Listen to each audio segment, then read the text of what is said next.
This arc wouldn't have been as entertaining. This little 3 episode mini arc just wouldn't have been as enjoyable if it wasn't for one character. Not Kirito, not even Sinon, or Asuna, or Sugu's big tits. None of that. Klein, baby. Yo, Klein, oh my god, this dude fucking funny as shit, and that honestly kept me entertained for these 3 episodes. Just everything. We need more Klein. Put him in more arcs, okay? Please. Let's go.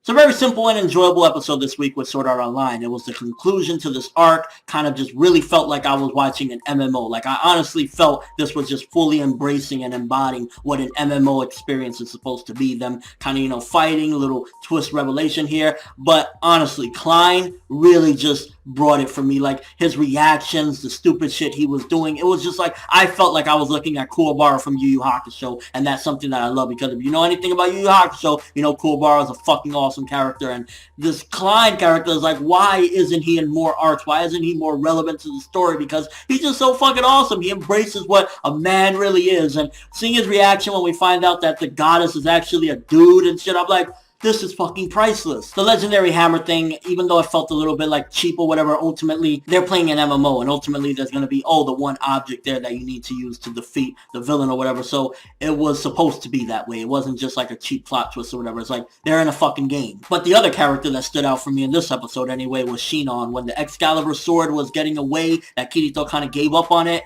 she was like, yo, I'm from Gun Gale, bitch. Let me show you why I was awesome. And I think that was good, that they're not putting her in the back. She's not in the back burner like, oh, I'm irrelevant. She's actually coming forth and doing some beast things, and everyone was jelly. I mean, at the end of the day, to be honest with you, if you really look at it, I guess in real world terms, so to speak, the little line that she said, keep me in your heart or whatever, I'm wondering, does she know that Asuna and Kirito are actually together? And if so, like, is she just, like, she has to be ignorant to the situation. That's the only thing I can think of, because if not, she's kind of saying things that is like, giving somebody an idea, like, I want him or whatever, and kind of Asuna and Sugu and all their reactions in the background, it was like, yeah, that felt a little awkward. She must not know, and if she does know, then daring bitch, I ain't gonna lie, going after her man. I like that. Some of the stuff felt like we knew it was gonna happen. Kirito pulling out the Excalibur sword. I mean, I think I said that in like the first episode review of this little arc or whatever. I was like, yeah, it's gonna go down that way. So nothing too spectacular. Honestly, it felt very simplistic, and like, again, I'm watching an MMO or something. The experience was very similar to just standalone MMO. And even though the Sinon scene was epic as fuck, and I'm glad that at the very least it happened to give Sinon her own distinct,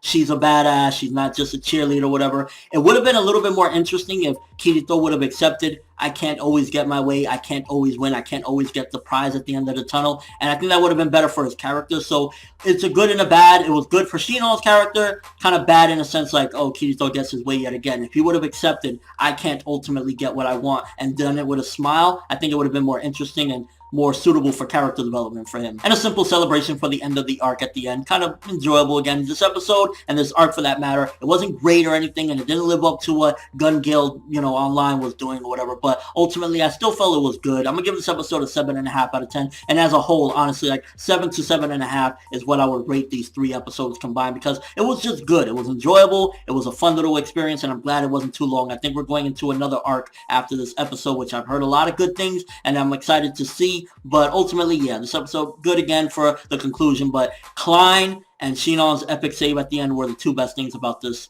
episode, hands down. Like, Klein just fucking hilarious as fuck. Like, I'm gonna get it, don't worry, I got jumps. And then he fucks up and everybody's like, you dumbass. Like, perfect shit. I mean, Kirito even had to kick him because he was like, you're too popular. I was like, Klein for the win. But let me know what you thought about this episode and what you thought about this 3-episode arc. Did you enjoy it? Do you think that it was kind of too simplistic? Obviously, I think most can agree that it doesn't live up to what Gun Gale had previously established, but ultimately it was still good and enjoyable, and the art and animation never faltered, and I definitely gotta praise that, because, a lot of series do go through art and animation problems, but not Sword Art Online. And what were your overall thoughts of this? Kirito kind of getting the sword in the end. I mean, again, it felt a little bit like, he shouldn't have got it. Like, at the end of the day, like, it's okay, it's cool, yeah, okay, he got a power up and a cool sword or whatever, but at the same time, it's like, his character should have gone through a little bit of a oh fuck, you know, like you can't always win them. But that's all I have for this review. Thanks for watching. Hope you enjoyed. If you liked anything I had to say or enjoyed the video, drop me a like. I'd greatly appreciate it. And if you haven't subscribed, if you could do so as well, that'd be awesome. I'm ForneverWorld, and as always, people, have an awesome day.